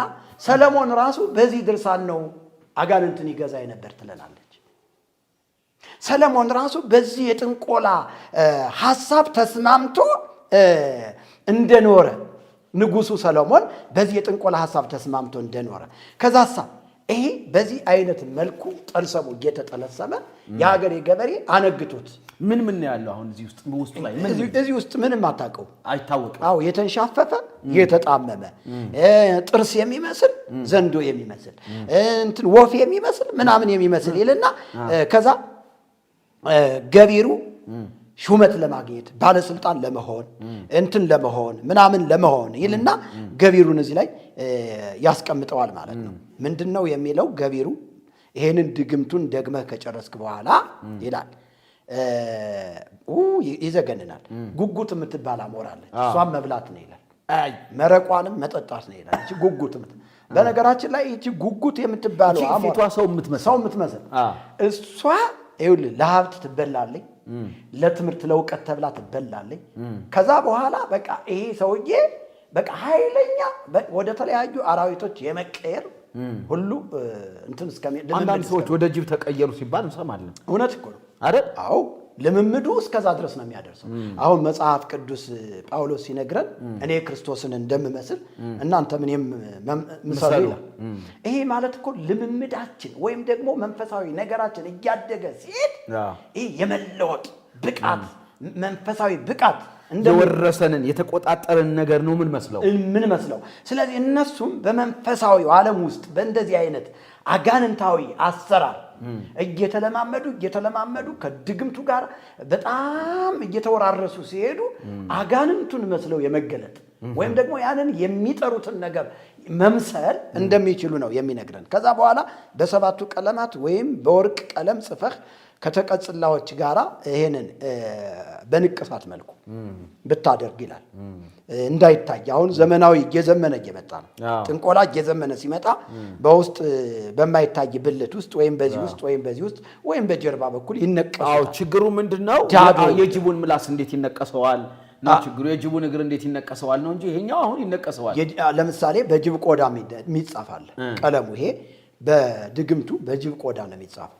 ቆዳው ይወጣና ከዛ በኋላ የጅቡን ቆዳ ያሳርሩትና ከዛ በኋላ ያንን እራሪውን ከሰል ሲሆን ያን ይነቀሱበታል ማለት ነው። ያ ለመፍትሄ ሀብት ወሲመት ነው የሚለው። ከዛ ነጭ ስንዴ ባልባለቀች ሴት ልጃገረድ አስፈጭተህ አስማቱን ከነጠልሰሙ በሰባቱ ቀለማት ወይም በነድ ቀለም ወይም በወርቅ ቀለም በጫት በዝግባ በምናም በጣም ብዙ ነው የማይነገራለ። ይሄንን ደግመህ ይላል ተነቀሰው ይልና ከዛ በኋላ ደግሞ አጋንንትን ለማስወጣት ትፈልጋለህ ይላል። አጋንንትን ለማስወጣት ደግሞ ይላል አሁንም ልጃገረድ ወይም ደግሞ ለአቅመ ሔዋን ያልደረሰ ሴት ወይም ደግሞ ያላገባ ወንድ ይላል። ያላገባ ወንድ የቀዳው ውሃ ያንን ደግመህበት በዛ ድግምቱን እየደገምክ ማጥመቅ ነው ይላል። እነዚህ አጥማቂዎች አሁን በማርያም ስም በአርሴማ ስም በሚካኤል ስም የሚሉት 100% አሁን እነሱ በጣም ዘመናዊ አድርገው ይሄንን የጅቡን አካል ደግመውበት ምን ብለውበት እነሱ አሁን እኔ እንዲያው እድሉ ባገኝና እነዚህ በአርሴማ ስም በምናምን ስም እያሉ አጋንንት እናወጣለን የሚሉ ልብሳቸውን ነበር ገልጠው ማየት። ይሄን የጅብ ቆዳ ተሸክመዋል በጀርባቸው። ያልተሸከሙት ማለት ዲያቆንና ያልተነቀሱት ነገር የለም። እግዚአብሔር ምስክር አይደል? አዎ እኔ ስለማውቀው እኮ ምን ነግርህ እኮ ስለማውቀው እኮ ያለፍኩበት ነገር ጀርባቸው ቀሚሳቸውን ገለጽ አድርጎ ያየው። ስለዚህ በዚህ አስማት ነው የሚጠቀሙበት ማለት ነው። አሁን ይሄ ሁሉ ኮተት እንግዲህ ዲያብሎስ እንትን ያለው ነው። ዲያብሎስ በሰዎች አድሮ ያጻፈው የደረሰው ደራሲው ያው እንግዲህ ዲያብሎስ ነው። ሰዎችን ተጠቅሞ እንዲህ አይነት መጽሐፍቶችን ጽፏል ማለት ነው። ስለዚህ የተክለ ሃይማኖትንም ጉዳይ ስታይ ከዚህ ጋር ልታገናኘው እኮ ትችላለህ። ምዕራፍ 51 ይሁን ምዕራፍ ምናምን ላይ ይሁን እንደው አንተ እኮ ከአጋንንት ጋር እኮ ግንኙነት ፈጽሟል። ከዚህ እንደው ትንሽ እሱን 51ን ቅድም ስለተናገርኩኝ ትንሽ ሰዓታችን እየሄደ ቢሆንም ትንሽ ግን ማንሳቱ ተገቢ ነው ብዬ አስባለሁ። ጉደኛ ነው መቼስ ይገድል። እያንዳንዱን ነገር ብናየው እድሜ ልካችንን ስንስቅበት ስንዘባበትበት መኖር እንችላለን። ምክንያቱም በዚህ ቃል ካልተዘባበትክ በዚህ መጽሐፍ በምንም አትዘባበትም። እኛ ሌላ መዘባበቻ የለም፣ ሌላ መቀለጃ የለም። ይሄ ራሳቸው ናቸው። እኛ ከእግዚአብሔር ጋር ማሄደው ነው። እሺ ምዕራፍ 51 አቤት ደግሞ እሱ ይገርመኛል። በጣም ፈገግ ያሰኘኝ ነገር ቢኖር ምዕራፍ 51 ነውና ቁጥር 1 እንደዚህ ይላል። ከዚህ በኋላ አባታችን ተክለ ሃይማኖት በየሀገሩ ሲመላለስ አንድ ቀን አለ አትለኝም በባህር ዳር ተቀምጦ ሳለ ሰይጣን ዛሩ ለምንድን ነው በባህር ዳር የተቀመጠው? አሁን አድማጭ ተመልካቾቻችን ይችን እንዲያሰምሩባት በባህር የተቀመጠው ለምንድን ነው ተክለ ሃይማኖት በባህር ዳር የተቀመጠው? አሁን አንዳንድ ደባትራኖች አጋንንትን ለማሳብ በቀጥታ ባህር ጋር ይሄዳሉ ወይም ጫካ ይሄዳሉ። የባህሩን ጋኔን ነው አንተ ወይም መቃብር ቤት አየው፣ መቃብር ቤት የሚሳባለ፣ ባህር ዳር የሚሳባለ፣ ጫካ ውስጥ የሚሳባለ፣ እንደገናም ደግሞ ምድረ በዳ ላይ የሚሳባለ አየው። ስለዚህ ያንን ለመሳብ ነው ሄደ ማለት ነው። ይሄን እንዲያሰምሩበት ፈልጋለሁ። እሺ ከዛ በኋላ ዛሩ ከባህሩ ውስጥ ወጣ ይላል። ዛሩ ተክለ ሃይማኖት ሄዶ ወደ ባህር አጠገብ እየተመላለሰ ነው። ከዛ ሰይጣኑ ወይም ደግሞ ዛሩ ከባህሩ ውስጥ ወጣ ይላል። እሺ ሰይጣኑ ወጣው። ሰይጣኑ ይላል ሰይጣን አይደለም ብለውናል። ሰይጣኑ ነው የሚለው እዚህ ላይ። አዎ እዚህ ይኸውልህ ሰይጣን አለ ዛሩ አለ ከባህሩ ውስጥ ወጣ ይላል። ሰይጣኑም የአባታችንን ደቀ መዝሙር ያዘው የተክለ ሃይማኖትን ተማሪ ማለት ነው። ተማሪ ያዘው።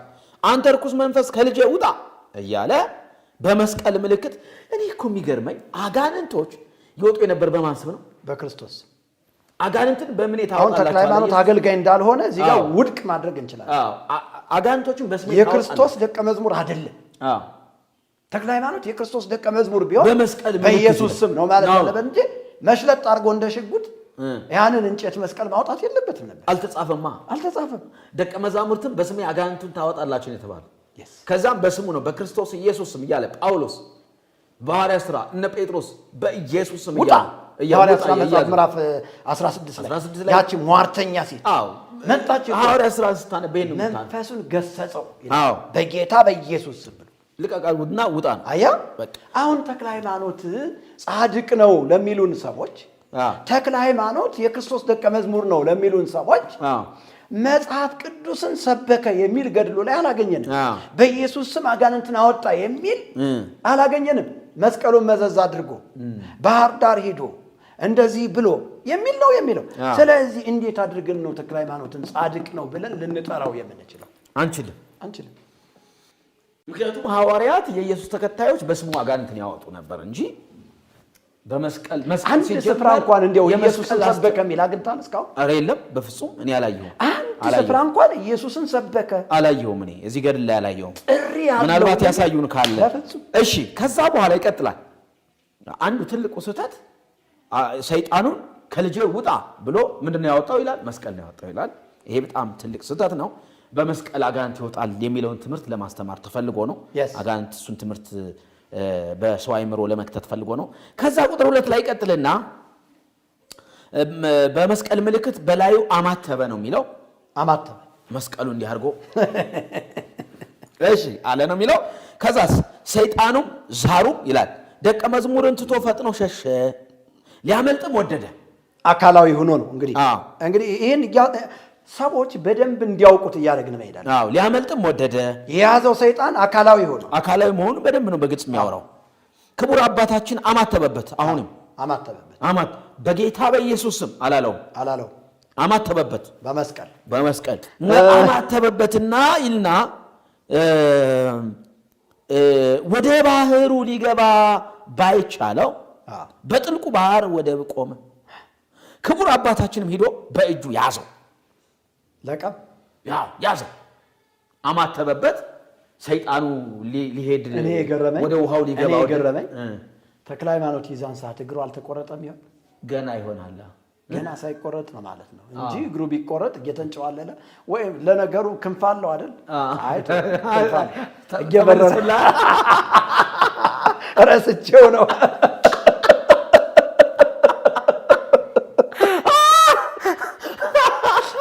አሰብኩለት እየተንጨዋለለ ነው ማለት እግሩ ወይስ ብዬ ነበር። ከዛ ለካ ወዲያውኑ እግሩ እንደተቆረጠ በዚህ 3 የተሻለ ባለ 6ቱ ክንፍ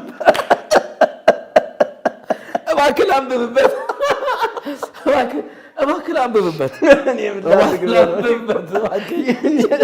አስቂኝ የሆነ መጽሐፍ ወይ ጉዴ! እና ክቡር አባታችን አማተበበት። እሺ ክቡር አባታችን ወደ ባህሩ ሊገባ ባይቻለው በጥልቁ ባህር ወደብ ቆመ። ሰይጣኑ ተመልሶ ባህር ውስጥ ሊገባ ሲል አማተበበት ነው ያዘው። ከዛ ክቡር አባታችን ሄዶ በእጁ ያዘው። ያን ጊዜውም እጡ ወደቀበት ይላል። ምን ማለት ነው? እጡ ወደቀበት ማለት ነው ወይስ ይሄንን እንዲያርገህ ይኸውልህ ገቢር የሚባለው ይሄ ነው። አያው ገቢሩ ጠንቋይ መሆኑን አሁን አረጋገጥን ማለት ነው። አያው አይደል? ገድሉን ከድርሳነ ሰለሞኑ ወይም ከጥንቆላ መጽሐፍቶች ጋር ስናነጻጽረው እጺ ይጠቀም ነበረ። አያው እጺ ወደቀበት ይላል። ከዛ ይልና ወደ ቀና ኃይሉ ደከመና ወደቀና ኃይሉ ደከመና ለሁሉ ኃይሉን የሚያድሰው በዛ አጽ ነው ማለት ነው። እሺ ከዛ ቁጥር 3 ላይ ክቡር አባታችንም ልጄን ለምን ትይዘዋለህ አለው። ሰይጣኑም ዛሩም እኔ እንደ ሰው ሁሉ መለሰልኝ፣ ስለዚህም ይዘው ዘንድ ደፈርኩ።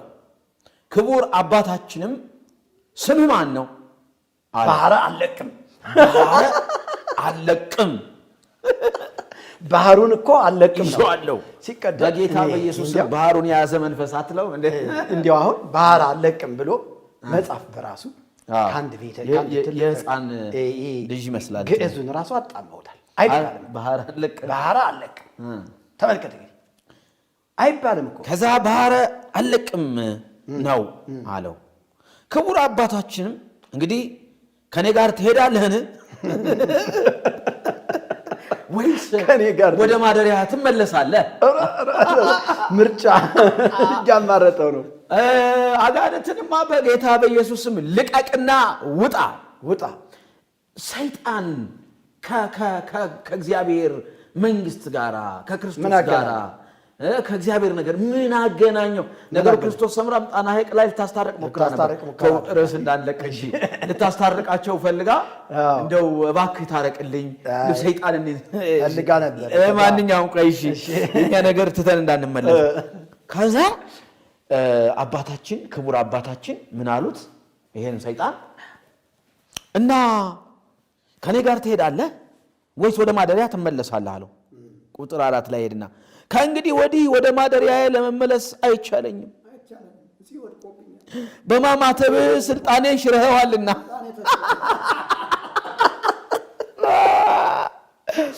አባታችን ተክለ ሃይማኖትም ወስዶ ገዝሮ ወደ ፍጹም ክርስቲያንነት አገባው ገዝሮ ይሄ ምን የማይባል ነገር አሁን እንዲሁ ሰይጣን ተገዝሮ አገባው ፍጹም ክርስቲያን ሆነ ፍጹም ክርስቲያንነት ስሙንም እግዚ ክርስቶስ ሐሬዮ ብሎ ክርስቶስ መረጠው ክርስቶስ ሐሬዮ የመረጠ ክርስቶስ የመረጠው ሰይጣን ክርስቶስ የመረጠው መነኩሴ ኢየሱስ አሁን ምን እንበለው ስሙን የእግዚአብሔር ልጅ ኢየሱስ የዲያብሎስን ሥራ ሊያፈርስ ተገለጠ አሜን የዲያብሎስን ሥራ ሊያፈርስ ተገልጦ እያለ ዲያብሎስን ተቃወሙት እርሱም ከናንተ ይሸሻል ወደ እግዚአብሔር ቅረቡ እግዚአብሔር ወደ እናንተ ይቀርባል እኛ እባብና ጊንጡን ተረግጡ ዘንድ በጠላት ሁሉ ላይ ስልጣን ሰጥቻለሁ ሮሜ ደግሞ ጳውሎስ ምን አለ እግዚአብሔር ሰይጣንን ፈጥኖ ከእግራችሁ በታች ይቀጠቅጠዋል የተጻፈለት ለሰይጣን ይሄ ነው ለሰይጣን የተጻፈለት እንዲያው ክቡር አባታችን ምን ያህል ርህራሄ ቢኖራቸው ነው ሰይጣንን ይዘው ገርዘው ለዚህ ነው አገሩን ሰይጣን በሰይጣን አድርገው ብሄዱ አራብተው እንዲዋለድ ያለው ወይ ለዚህ ነው ሰይጣን ምድሩን አቆጫለች ምድሪቱ ክርስቲያን ደሴት ሀገረ እግዚአብሔር ተብላ ዛሬ ሰይጣን በጣም ያስላል እና ከዛ ስሙን ክርስቶስ ሐሬዮ ብሎ ጠራውና ከዛ በኋላ ቁጥር 5 ክቡር አባታችንን ሲያገለግለው ኖረ ከጥቂትም ቀን በኋላ የምንኩስናውን ልብስ አልብሶ ወደ አባቱ አገባ ምንኩስና ከጥንቆላ ጋር ይገናኛል እንምለው ዝም አይደል ምንኩስና ከጥንቆላ ጋር ይገናኛል እንምለው ብዙ ጊዜ ይሄው ማስረጃው ተጠቀሙ እዩት ገጽ 178 ላይ ምዕራፍ 51 ቁጥር 5 እና ማለት ማንበብ ከፈለጉ ብዬ ነው ምዕራፉን ልብሱን ካለበሰ በኋላ በቅንነት ገዳማውያንን ሲያገለግል እንደኖረ ከዛም ደግሞ ከሞተ በኋላ የአገልግሎት ዘመኑን ጨርሶ ከሞተ በኋላ ገነት መንግስተ ሰማያትን እንደወረሰ ነው አይደል ነገር አዎ ከዛ ይቺው ደብረ አሰቦ ናት የሰይጣን የመነኮሰበት ደብረ አሰቦ ይታ ሰይጣን የመነኮሰበት ደብረ አሰቦ የምትባል የተክለ ሃይማኖት እንትን ያላት ቆረቆራት እሺ ለማንኛውም ያቺ ሀገር ምንኛ ዛሬ ያለችበት ሁኔታ ባቀው ሰይጣን እሺ ሞቶ መንግስተ ሰማያት እስኪገባ ድረስ አቤቱ እግዚአብሔር ሆይ ለምድራችን ምሕረት አድርግ ሰይጣን መነኮሰ መንግስተ ሰማያት ገባ ተባላችሁ ሰይጣን መነኮሰ መንግስቱን ወረሰ አቤት መንግስተ ሰማያት እስኪገባ ድረስ በተረፈው ዘመን ሁሉ መነኮሳቱን ደስ የሚያሰኝ ደስ የሚያሰኝ እግዚአብሔርን የሚወድ ሆነ። አይ ሰይጣን አንተ ይሄኛው ሰይጣን የታደለ ሰይጣን ነው እንዴ? እንግዲህ በእውነት በዚህ መጽሐፍ ካልተዘባበትንበት በምን ብለን እንዘባበት አንችልም። መዘባበቻ ነው። እስኪ እንግዲህ ተጨማሪ ሐሳብ በለው እስኪ እንደው ይሄ ጉደኛ እኔ እንጃ ይሄ አሁን እውነት እስኪ ሲጀምር ቅድም ትንሽ ተናግረናል። እዚህ ቁጥር አንድ ላይ ቅድም በራሱ የተክለ ሃይማኖት ባህር አካባቢ መመላለሱ በጣም ሊሰመርበት የሚገባ ጉዳይ እንደሆነ አንስታል። ሌላው አጋንንቶች የሚወጡት በመስቀል በማማተብ ወይስ በኢየሱስ የሚለው ቅድም ተናግረናል አይደለ? በማን ነው ብለናል? በኢየሱስ የሚወጡት ብለናል። ሌላው እዚህ ጋር ሰይጣን መንፈስ አይደል እንዴ? ያው በባለፈውም አንድ ቪዲዮ ላይ የሆነ ሐሳብ አንስተን ነበር። ስጋ ለባሽ መናፍስቶች እንዳሉ ብለው ያምናሉ። ድርሳነ ሚካኤልም እኮ እነዚህ መላእክተ ጽልመት ተብለው ከዲያብሎስ ጋር ከሳጥናኤል ጋር የተወረወሩ መላእክቶች ወርደው ከሰው ልጆች ጋር ተጋብተው እንደሚኖሩ ድርሳነ ሚካኤል ላይ ተጽፏል። ስለዚህ ይሄ ንጉሥ ሰሎሞንም 700 ልቡሳነ ስጋ አጋንንቶች እንደ ባሪያ የሚገዛቸው እንደነበሩ በባለፈው ቪዲዮ ላይ ሰርተን ነበር። ይሄ ሕማማተ መስቀል የሚባለው መጽሐፍ። ስለዚህ ሰይጣን መንፈስ ነው። ሰይጣን መንፈስ ሆኖ እያለ ግን ስጋ ለባሽ እንደሆነ በባህር ውስጥ እንደሚኖር በዓለም ውስጥ እንደሚኖር በዕፅ ተሰውሮ እንደሚኖር ቤተክርስቲያኒቱ ታምናለች። ክርስቲያንም መሆን እንደሚችል ተጠምቆ ተገርዞ ክርስቲያን መሐመድም ያምናሉ። ጓደኛችን ነው፣ ወንድማችን ነው፣ ጂኒ ወንድማችን ነው ብለዋል እነዛ። ስለዚህ እኔ ወድጄ እኮ አይደለም ያንን በማር የተለወሰ መርዝ ስጽፈው የአንድ ሳንቲም ሁለት ገጽታዎች ያልኩት ማለት ነው። መንፈሳቸው አንድ ነው ወንድሜ። ለምን መሰለ? አሁን በባለፈው እኔን እንገድልሃለን የሚለው ትውልድ አሁን ከእስልምና አንድ ወንድም ወጥቶ እፎይ ነው ምናምን የሚባል ወንድም ወጥቶ ከዛ ጠቅላላ በእስልምና እምነት ተከታይ ያሉ ታላላቅ ኡስታዝ የሚባሉት በቃ እንገድልሃለን፣ በቃ እናስወግደዋለን። እኔ እውነቴን ነው፣ በጣም ነው የማዝነው። ይቺ ምድር እንዲህ አይነት ሰዎችን ያበቀለች። አንዱ ደግሞ እንዲያውም ቲክቶክ ላይ አቅርቤው ነበር። አንዱ ደግሞ ኦርቶዶክስንና ጴንጤን እንጨርሳለን ኢንሻአላህ፣ ወላሂ እንጨርሳለን። በቃ እነዚህ ቁም ሬሳዎች ናቸው፣ ይሁዳን እንዋጋለን ተነሱ እያለ የሆነ ጸብ አጫሪ የሆኑ መልእክቶችን ሲያስተላልፍ አይተነዋል አደባባይ ላይ።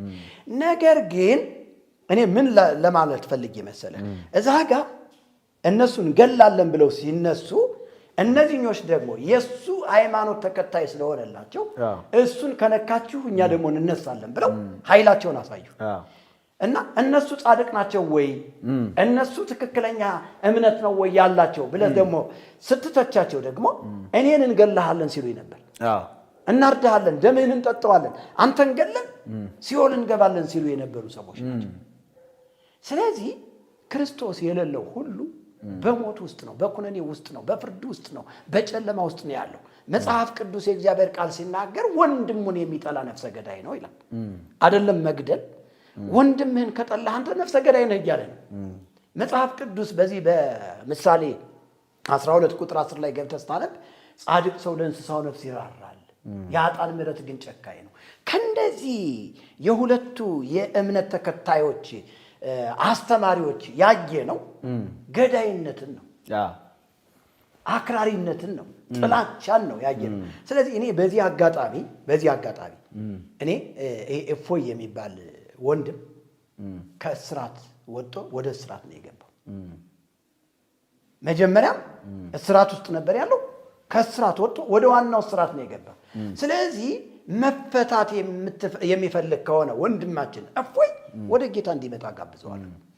እኔ ምናልባት እንግዲህ አንዳንዴ በዛ ቤትም ሆነው በክርስቶስ የሆኑ ሰዎች አሉና ትንሽ የተወሰኑ ቪዲዮዎችን አይቻለሁና ስለ ክርስቶስ ያወራል። በዛ ቤት ያለውን የስህተት ትምህርት ይገልጣል። አናቅም፣ ምናልባት በጌታ ከሆነ እድለኛ ነው፣ ካልሆነ ደግሞ ጥሪውን እንዲቀበል የማሳሰብ ነው ፈልገው። እኔ ግን አንድ ነገር አስታወስከኝ። አንድ ጊዜ እኔ ጎንደር አገለግል ነበር። ጎንደር እያገለገልኩ ድንገት አንድ ትራንስፖርት ላይ ከአንድ ቄስ ጋር ተገናኘንና ያው እየተጫወትን እያወራን ከዛ ወንጌል መናገር ጀመርኩኝ። ከዛ አንተ መናፍቅ ነህ አለኝ። ከዛ አይ እኔ መናፍቅ አይደለሁም የክርስቶስ ተከታይ ነኝ። ከዛ አዎ እሱን ነው ያልኩኝ አለ። በቃ እሱን ነው ያልኩኝ። ከዛ እያልን ይሄ ኢየሱስ ኢየሱስ እያላችኋል፣ ኢየሱስ ኢየሱስ እያላችሁ ምድሪቱን በመንፈቅናችሁ እንትን አላችሁ። በቃ ያላለኝ ነገር ሊደበድበኝ ሁሉ ሐሳብ ማለት እና ከዛ በኋላ እያልን ስለ ሃይማኖት አነሳና እኛ ድሮ አብረን የነበርን 2 ሃይማኖቶች ብቻ ነን አለኝ። ማንና ማን? ክርስቲያንና እስላም አለኝ። ከነሱ ጋር ተከባብረን ይኖር ነው አለኝ። ከዛ በኋላ ግን እስኪ አባ አልኩት ከእስላምና ከኛ ማን ይሻላል አለኝ። እነሱማ የእናቴ የአባቴ ልጆች ነው የሚመስሉኝ አለኝ። አየው የእናቴ የአባቴ ልጆች ናቸው የሚመስሉኝ አለኝ። የመንፈስ አንድነት እንዳላቸው እና እኔ ከዛ በኋላ እንደው እስልምና ኢየሱስን ነብይ ነው፣ ፍጡር ነው፣ ተራ ሰው ነው ብለው ያምናሉ። እኛ ግን ከኃጢአት የዳንበት ጌታ ነው፣ መድኃኒት ነው፣ አምላክ ነው ብለን እናምናለን። እንዴት እነሱ አያያያይ ተወኛል። መንፈሱ ምን ያህል እንደሚዋሃድ ነው መንፈሱ አንድ መሆኑን መረዳት አላቸው። እርስ በርሳቸው የሚቃወሙበት መንገድ ብዙ ቢሆንም ነገር ግን መንፈሳቸው ህብረት ያደርጋል። እንዲያው በተጨማሪ ልናገረው የምፈልገው ሃይማኖተኝነት አያድንም። የሚያድነው አንድ ጌታ ነው። እስላም ውስጥ ሆናችሁ በጌታ መሆን ትችላላችሁ። ኦርቶዶክስ ውስጥ በጌታ መሆን ትችላላችሁ። ኦርቶዶክስነት በራሱ ኦርቶዶክስነት ውስጥ መኖር በራሱ ኮነኔ ፍርድ የለውም። በክርስቶስ ኢየሱስ ማመን ነው። ወደ ወንጌላውያን አማኞች መምጣት እኔ ዛሬ ጀምሬ ጴንጤ ሆኛለሁ ብሎ ማወጅና መጦ መቀላቀልም አይደለም። መዳን በክርስቶስ ኢየሱስ መሆኑን እንዲሁ በዚሁ አጋጣሚ መናገር እንፈልጋለን። እንግዲህ አቅጣጫ መቀየር ነው። ምንድነው አቅጣጫን መቀየር? በዚህ ሐሳብ ላይ እንዲሁ አጽንኦት ሰጥቼ ባልፍ ብዬ የማስበውን ነገር ለአድማጮቻችን መናገር ፈልጋለሁ። ምንድነው ብዙ ጊዜ አሁን እኛ ቲክቶክ ላይ ወይም ደግሞ ጽዮን ቲቪ ኢትዮጵያ የሚለው የዩቲዩብ ቻናል ላይ ስናገለግል ሃይማኖት ምንድነው ይሉኛል። እኔ ሃይማኖቴ ክርስቶስ ነው የምላቸው። በመጀመሪያ ደረጃ ሃይማኖት ማለት ምን ማለት ነው እላቸዋለሁ። ሃይማኖት የሚባለው ነገር በቃ ሃይማኖትህን እንዳትክድ፣ ሃይማኖትህን ጠብቅ እየተባለ ያደገ ትውልድ ሃይማኖት የሚለውን ብቻ ነው የሚያውቅ እንጂ በሃይማኖቱ ውስጥ ግን ማን ነው የሚከብረው የሚለውን አያውቅም። ስለ እምነቱ አያውቅም። በምን እንደሚያምን እምነቱ የት እንደሚያደርሰው አያውቅም። ብቻ ሃይማኖት ሲባል ትዝ የሚለው ኦርቶዶክስ የሚለው ነው። ሃይማኖት ሲባል ኢስላሚክ ነው ትዝ የሚለው። አየው አይደለም? ይህንን ነው እንደ ጡት እየጠባ ያደገ ትውልዱ። ግን ሃይማኖት ማለት ምን ማለት ነው? እምነት ማለት ምንድን ነው? በማን ነው የሚያምነው? በማን ነው የሚታመነው የሚለውን አያውቅም። ብዙ ጸሎት ሃይማኖት እኮ ራሱ ሱናል ናምን ባህዱ አምላክ አየው አይደለም? በአንድ አምላክ እናምናለን እኮ። ስለዚህ ሰዎች እንዲያውቁት የሚፈልገው ከሃይማኖት በፊት እግዚአብሔር አለ። ብዙ ሃይማኖተኞች ቢኖሩም በብዙ ሃይማኖቶች መኖር አያድንም፣ አያስኮንንም። የሚያድነው ክርስቶስ ነው። ስለዚህ እኔ አሁን ኦርቶዶክስ በሆን ግን ለክርስቶስ ከሆንኩኝ አልኮንንም። ጴንጤ በሆን ለክርስቶስ ካልሆንኩኝ ሃይማኖተኛ ነህ። በነገራችን ላይ ጴንጤ ውስጥም ልክ እንደነዛ አይነት አክራሪዎች ተነስተዋል። በለው ግደለው ፍለጠው ማለታቸው ነገር ሃይማኖተኝነት በራሱ ተነስተዋልም ደግሞ እንደዛ ነው የሚያደርገው። እሺ ለማንኛውም ርዕሳችንን እንዳንለቅ እንደው የመጨረሻ ትንሽ ድምዳሜ ብንሰጥበትና የዛሬው ፕሮግራማችንን ብንጨርስ ደስ ይለኛል። እንግዲህ ቅድም ካነሳነው አንጻር ተክለ ሃይማኖት ምዕራፍ 9 ላይ ያነሳነው ነው፣ ገጽ 9 ላይ እና 10 ላይ ያነሳነው ነገር አለ። ተክለ ሃይማኖት የኃጢአታችን መዳኛ፣ ለስጋችን መጠበቂያ፣ ለነፍሳችን መዳኛ፣ ኃጢአታችን የሚያነጻ ዝክሩን የዘከረ መስዋዕት ያቀረበ ምናምን ዕጣን ጧፍ ያቀረበ የሰጠ ከእሱ ጋር መንግሥተ ሰማያት ይገባል፣ ለነፍሱ መድኃኒትን ያገኛል፣ እሱ መድኃኒታችን ነው፣ አለኝታችን ነው የሚለውን ትንሽ አንስተናል። ከክርስቶስ ጋር እያገናኘን እንግዲህ አለኝታችን ክርስቶስ ነው፣ አስተማሪያችን ክርስቶስ ነው፣ መድኃኒታችን ክርስቶስ ነው፣ ከኃጢአት የዳንበት ክርስቶስ ነው የሚለውን አስረግጠን ስንናገር ነበር። አሁንም ደግሞ ፈገግ የሚያሰየው የእግዚአብሔር እግዚአብሔር ነው አይደል? ክርስቶስ አሪዮ እግዚአብሔር ያው ነው፣ ተመሳሳይ ነው እና ተሳስተዋል እዚህ ላይ ያሉት ገርዘው ፍጹም ክርስቲያን ተክለ ሃይማኖት አሬው ቢሉት ያስሄዳቸው ክርስቶስ አሬው የሚለው ጭራሽ ከታሪኩም ጋር የታሪክ ፍሰት አለው። እንግዲህ አመንኩ ሰው ገዳም ያስገቡት፣ መንግስተ ሰማያት ደግሞ ያስገቡት፣ ደስ ያለው እግዚአብሔርን ያገለገለ ሰይጣን ይህን ማስተናልና እንግዲህ ከዚህ አንፃር ትንሽ እንግዲህ መደምደም ሐሳብ ላንተ ድሉ ልስጥህና የዛሬውን ፕሮግራማችን ብንጨርስ መልካም።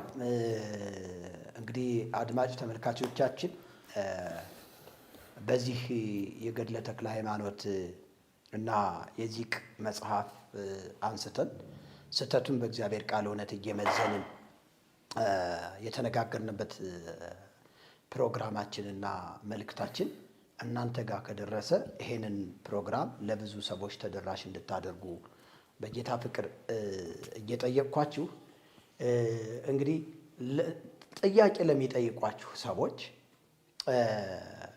ገነት መንግስተ ሰማያት በሽሮና በበርበሬ መግባት እንደማይቻል፣ በጉቦ መግባት እንደማይቻል፣ ጽድቅ በክርስቶስ ኢየሱስ በተደረገው የቤዛነት ሥራ እንደሆነ እንድትነግሩልን በታላቅ አክብሮትና ፍቅር ጠይቃችኋለሁ የሚል መልእክት አስተላልፋለሁ።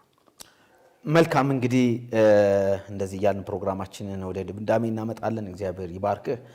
እንግዲህ የተወደዳችሁ አድማጮቻችንና ተመልካቾቻችን ኢየሱስ ክርስቶስ ወደዚህ ምድር የመጣው ለነፍሱን ለብዙዎች ቤዛ ሊሰጥና ብዙዎችን ለማገልገል ነው የመጣው። ነፍሱን ለብዙዎች ቤዛ አድርጎ ሰጥቶ ሰዎችን ለማዳን ዓለም ሁሉ እንዲድንበት በእርሱ የሚያምን የዘላለም ሕይወት እንዲኖረው እንጂ እንዳይጠፋ እግዚአብሔር አንድያ ልጁን እስኪሰጥ ድረስ ዓለሙን እንዲሁ ወዷልና ተብሎ እንደተጻፈ በክርስቶስ ኢየሱስ ተወደናል። የዘላለም ሕይወት የምናገኘው በክርስቶስ ኢየሱስ በማመን ብቻ እንደሆነ ከዚህ ቪዲዮአችን መማር ትችላላችሁ። አብራችሁን ስለነበራችሁ እናመሰግናለን። መግቢያዬ ላይ እንዳልኩኝ ለዚህ ዩቲዩብ ቻናል አዲስ ከሆናችሁ ሰብስክራይብ አድርጉ፣ ላይክ ሼር አድርጉ፣ መልእክታችን ለሌሎች እንዲደርስ አድርጉልን ለማለት እንወዳለን። አብራችሁ ስለነበራችሁ እናመሰግናለን። እግዚአብሔር ይባርካችሁ። ሻሎም። ታላቅ መጽሐፍ በገበያ ላይ ዋለ። በማር የተለወሰ መርዝ።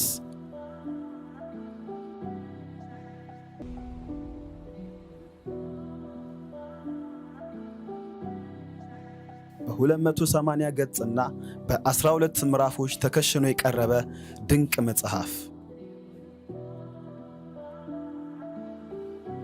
በመርጌታ ሚስጥሩ መዝገቡ የተጻፈው በማር የተለወሰ መርዝ የሚል ርዕስ የተሰጠው ይህ መጽሐፍ የመናፍስቱን አሰራርና ወደ ጽድቅ መንገድ እንዴት መሄድ እንዳለብን ጥረት ተባለና በግሩም ቋንቋ የሚነግረንን ይሄንን መጽሐፍ በእጅ ማስገባት አንድም ለእውቀት አንድም ለመዳን ዋና ቁልፍ ስለሆነ እንዳያመልጦ። በማር የተለወሰ መርዝ ሁሉም ሰው ሊያነበው የሚገባ ድንቅ መጽሐፍ በገበያ ላይ ዋለ።